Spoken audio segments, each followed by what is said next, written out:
Stroke এবং heart attack এই দুটি সমস্যা খুব বেশি মানুষের মধ্যে কিন্তু দেখা দিচ্ছে। তবে এই স্ট্রোক এবং হার্ট অ্যাটাক সম্পর্কে সঠিক ধারণা যাদের মধ্যে রয়েছে তারা কিন্তু তা থেকে কিন্তু বেঁচে যাচ্ছে বা তাকে প্রতিরোধ করাটা কিন্তু খুব সহজ। তবে তার জন্য সঠিক নলেজ থাকাটা আপনার খুব বেশি প্রয়োজন। আজকের এই ভিডিওতে আমি স্ট্রোক সম্পর্কে আপনাদের সাথে একটু আলোচনা করতে চাই। দেখুন, এই যে স্ট্রোক রয়েছে এই স্ট্রোকটা কি বা কেন হয়, আর সবথেকে ইম্পর্টেন্ট প্রশ্ন হলো যে কাদের মধ্যে স্ট্রোক হওয়ার সম্ভাবনাটা সব থেকে বেশি।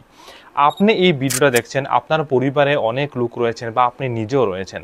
আপনার বয়স যদি 30 বা 40-এর আশেপাশে থাকে তাহলে আগামী দিনগুলোতে কি আপনার মধ্যেও কি স্ট্রোক হওয়ার সম্ভাবনা রয়েছে, এটা আপনি কিভাবে বুঝবেন, এটা সবথেকে বেশি ইম্পর্টেন্ট। এই বিষয়টা যদি আমরা বুঝতে পারি যে স্ট্রোক হওয়ার পেছনে প্রধান কারণগুলো কি থাকে এবং আমাদের মধ্যে সেটা হওয়ার সম্ভাবনা বেশি রয়েছে কি না, তাহলেই আপনি খুব সহজে তাকে কিন্তু প্রতিরোধ করতে পারবেন। কারণ অবশ্যই জানেন যে স্ট্রোক যদি কারো হয়ে যায় তাহলে কিন্তু পঙ্গুত্ব একটা বিশাল বড় ব্যাপার কিন্তু হয়ে দাঁড়ায়। যাদের স্ট্রোক একবার হয়ে যায় বাঁ পাশ বা ডান পাশ শরীরের অবশ কিন্তু হয়ে যায় এবং এই অসাড়তা কিন্তু বন্ধুরা চলে আসে। তো বলবো, দেখুন, স্ট্রোক আমাদের মস্তিষ্কের মধ্যে ঘটে। স্ট্রোক যে মূল ব্যাপারটা হয় সেটা একটু বোঝার প্রয়োজন। সেটা হলো আমাদের মস্তিষ্কের মধ্যে যে অক্সিজেন এবং যে খাবার অর্থাৎ ভিটামিন মিনারেলসগুলোকে সরবরাহ ঘটায় আমাদের ব্লাড। সো যখনই এই রক্ত চলাচলের পথে কোনো বাধার সৃষ্টি হয় বা আমাদের মস্তিষ্কের কোনো রক্ত নালী যখন ফেটে যায় বা তার সামনে দিয়ে রক্ত চলাচল হতে পারে না, যখন কোনো রক্ত নালীর মধ্যে ব্লকেজের সৃষ্টি হয়, এই কন্ডিশনটাকে একেবারে সিম্পল ভাষায় আমরা বলতে পারি যে ওনার স্ট্রোক হয়েছে।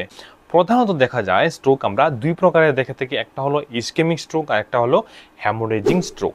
ইসকেমিক স্ট্রোক যেটা, সেটা বেশিরভাগই প্রায় যত ধরনের স্ট্রোক হয়ে থাকে প্রায় 70-80% ইসকেমিক স্ট্রোক হয়ে থাকে। বয়স্কজনিত কারণেও এটা কিন্তু হতে পারে। তবে হ্যামোরেজিং স্ট্রোক বা ব্লিডিং স্ট্রোকটা কিন্তু খুব বেশি ভয়ানক হয়ে থাকে। সেটা কি হয়, আমাদের মস্তিষ্কের যে কোনো একটা রক্তনালী ফেটে সেখান থেকে রক্ত বেরোয় এবং রোগী কিন্তু মৃত্যুও কিন্তু হতে পারে। তো সবথেকে ইম্পর্টেন্ট বিষয় হলো যে কাদের মধ্যে এটা হওয়ার সম্ভাবনা সবথেকে বেশি। এবার আমি কিছু লক্ষণ সম্পর্কে আলোচনা করছি বা কিছু ব্যাপার রয়েছে, এগুলো যদি আপনাদের মধ্যে থাকে তাহলে অবশ্যই বোঝা প্রয়োজন যে আগামী দিনগুলোতে আপনাদের মধ্যে স্ট্রোক হওয়ার সম্ভাবনাটা কিন্তু খুব বেশি রয়েছে। প্রথমেই বলবো হাই ব্লাড প্রেশার। কারো যদি উচ্চ রক্তচাপের সমস্যা থাকে, সেটা যদি কন্ট্রোলে থাকে না, নিয়মিত মেডিসিন যদি আপনি গ্রহণ করেন না, আপনার চিকিৎসক ঔষধ দিয়েছেন বাট আপনি কন্টিনিউ সেটাকে গ্রহণ করছেন না, সেটা যে কোনো সময় আপনার বিপদ ডেকে আনতে পারে। আপনার স্ট্রোকের মতো সমস্যা কিন্তু বন্ধুরা সৃষ্টি হয়ে যেতে পারে। তাই অবশ্যই বলবো, এবং যারা নিয়মিত মেডিসিন সেবন করেন না, অনেকেই থাকেন আজ খেলেন কাল না, পরশু খেলেন, এমন তারা করেন, তাদের ক্ষেত্রেও কিন্তু এই স্ট্রোক হওয়ার সম্ভাবনাটা অনেক গুণ বৃদ্ধি পেয়ে যায়। তাই আপনার যদি হাই ব্লাড প্রেশারের সমস্যা থাকে সতর্ক থাকা খুব বেশি প্রয়োজন। দ্বিতীয় বলবো ডায়াবেটিকের সমস্যা। যাদের এই ডায়াবেটিক বা মধুমেহ রোগ রয়েছে এবং সেটা কন্ট্রোল নয়, এটা কিন্তু 5 থেকে 10 বছরের পর আমাদের যে নার্ভগুলো রয়েছে এগুলো কিন্তু একেবারে ড্যামেজ করে দেয় এই ডায়াবেটিক। এবং নার্ভ ড্যামেজ হওয়ার ফলে আমাদের মস্তিষ্কের নার্ভ যদি কোনোভাবে ড্যামেজ হয় তাহলে তাতে কিন্তু আমাদের এই স্ট্রোক হওয়ার সম্ভাবনাটা অনেক বেশি গুণ বৃদ্ধি পেয়ে যায়। তৃতীয় বলবো কোলেস্টেরলের মাত্রা যাদের রক্তের মধ্যে বেশি রয়েছে। কোলেস্টেরল কি করে? কোলেস্টেরল আমাদের যে আর্টারিগুলো রয়েছে এগুলো দেয়ালের ভেতরের দিকে প্লাক সৃষ্টি করে বা জমে থাকে এবং যখন রক্ত চলাচল করে সেখানে বাধার সৃষ্টি করে। কখন যদি কোনো একটা কোলেস্টেরলের টুকরো ছুটে গিয়ে আমাদের কোনো মস্তিষ্কের যে রক্তনালীগুলো রয়েছে সেটাকে যদি ব্লক করে দেয় তাহলে কিন্তু আপনার স্ট্রোকের মতো সমস্যা দেখা দিতে পারে। তাই যাদেরই রক্তের মধ্যে কোলেস্টেরলের মাত্রাটা বেশি রয়েছে, ট্রাইগ্লিসারাইড বেশি রয়েছে, আপনাকে সতর্ক থাকা প্রয়োজন। খুব সহজে আপনার সেটা নিবারণ করতে পারবেন।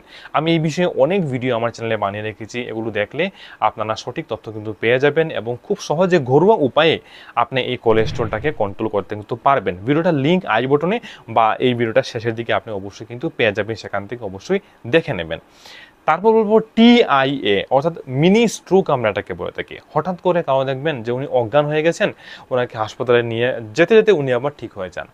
সো এগুলো TIA হয় থাকে মিনি স্ট্রোক। যাদের মিনি স্ট্রোক হয়ে গেছে পূর্বে তাদের কিন্তু পরবর্তী সময়ে বড় ধরনের স্ট্রোক হওয়ার সম্ভাবনাটা কিন্তু সব থেকে বেশি থাকে। আপনাকে অ্যাডভান্স সতর্ক থাকাটা খুব বেশি প্রয়োজন। কেন মিনি স্ট্রোকটা হলো এটা আপনার চিকিৎসকের কাছে গিয়ে বোঝাটা খুব বেশি প্রয়োজন। তারপর বলবো অবেসিটি। যাদের একটু মোটাসোটা রয়েছেন, শরীরে চর্বি খুব বেশি রয়েছে, অবেসিটিতে ভুগছেন, তাদের কিন্তু cholesterol, triglyceride, high blood pressure, thyroid, তাছাড়া ডায়াবেটিক এবং সমস্ত রোগ হওয়ার সম্ভাবনাটা কিন্তু খুব বেশি থাকে। এবং এই যে স্ট্রোক, এটা কিন্তু হওয়ার সম্ভাবনা তাদের মধ্যে কিন্তু থেকে যায়। স্মোকিং, অ্যালকোহল, যারা নেশাজাতীয় দ্রব্য সেবন করেন, ধূমপান যারা করেন, তাদেরও কিন্তু এটা হওয়ার সম্ভাবনাটা বেশি থাকে। হার্ট ডিজিজ, যাদের হৃদযন্ত্রের বা আর্টারির কোনো ধরনের সমস্যা রয়েছে পূর্বে, আপনাদের মধ্যেও কিন্তু এই সমস্যা হওয়ার, স্ট্রোক হওয়ার সম্ভাবনাটা অনেক বেশি থাকে। এবার মূল বিষয় হল যে স্ট্রোক হলে আমরা কি করব। প্রতিরোধটা বুঝলাম যে এই বিষয়গুলো যদি আপনি মেনটেন করতে পারেন তাহলে আপনার হবে না। ব্লাড প্রেশারটাকে কন্ট্রোল করুন। আমি ব্লাড প্রেশারটা কীভাবে কন্ট্রোল করবেন ডিটেলস ভিডিও বানিয়েছি, আপনি ঘরোয়া উপায়ও করতে পারেন। আপনি ঔষধের সঙ্গে রেখে আপনি ব্লাড প্রেশারটা কন্ট্রোল করতে পারেন, পরবর্তী সময় আপনি মেডিসিনটা ছাড়তেও পারবেন। এই পদ্ধতিগুলো আলোচনা করছি, ভিডিওর লিঙ্ক দিয়ে দেবো নিচে, আপনি অবশ্যই দেখে নেবেন। এবার স্ট্রোক কারো হলে কি করা যায়। যদি কারো স্ট্রোক হয়ে যায় এবং ইস্কেমিক স্ট্রোক যাদের হয়ে যায়, তাহলে ফিজিওথেরাপির মাধ্যমে বা আপনার চিকিৎসক কিছু নর্মাল মেডিসিন দিয়ে দেবেন, তার মাধ্যমে কিন্তু ফিরিয়ে আনা সম্ভব। অনেকটাই, প্রায় 80 to 90% ফিরিয়ে আনা কিন্তু সম্ভব। যে পঙ্গুত্বটাকে ম্যানেজ করা কিন্তু সম্ভব যদি ছোটোখাটো হয়ে থাকে। বাট যদি হ্যামরেজিং স্ট্রোক বা ব্লিডিং স্ট্রোক হয়ে যায় তাহলে কিন্তু সেটা প্রাণঘাতী হতে পারে। তাহলে যত তাড়াতাড়ি সম্ভব একজন নিউরো সার্জনকে দেখানো খুব বেশি প্রয়োজন, এবং অপারেশন লাগলে ব্রেন অপারেশন করা খুব বেশি প্রয়োজন। এবং ক্লটটা যেটা মস্তিষ্কের ভেতরে হয়েছে সেটাকে বের করে দিলে, তারপর আরও কিছু প্রসিডিউর রয়েছে, এগুলো করলে অর্থাৎ সার্জারির মাধ্যমে রোগীকে সুস্থ করা কিন্তু সম্ভব। তবে তার পার্সেন্টেজটা বলবো আমি অনেক কম।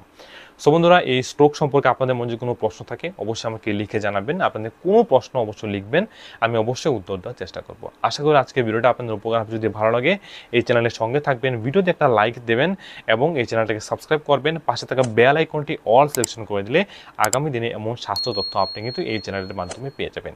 তাহলে দেখা হচ্ছে অন্য কোনো নিপুণের ভিডিওতে। আজকের মূল্যবান ভিডিওটা আপনার মূল্যবান সময় দিয়ে দেখার জন্য অসংখ্য ধন্যবাদ। আপনি ভালো থাকুন, সুস্থ থাকুন, এটাই কামনা করি। অসংখ্য ধন্যবাদ।